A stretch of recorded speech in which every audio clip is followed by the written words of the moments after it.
Aerogrilli inomarkasida yog'siz kartoshka va 1 gram yog'siz kolbaskalar pishirib beramiz. Bizda 20 daqiqa vaqt oladi. 20 minutga 195 gradusga qo'yganmiz va play knopkasini bitta bosib yuboramiz. Proses ketdi. Bir tarafida garnir, bir tarafida asosiy ovqat pishirsangiz bo'ladi.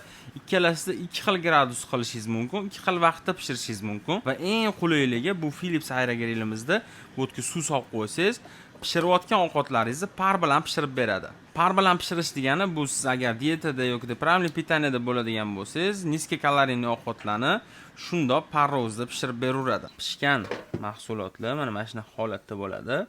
Chipslar mana qisir bo'lib chiqdi. Moshni. Bu tarafida bo'lsa kolbaskilar mana shunday holatda. 1 gram yog'siz xohlagan mahsulotlarni pishirib yeyverasizlar. Mahsulot narxi $299. Pastki kontaktlarga aloqa chiqaverasizlar.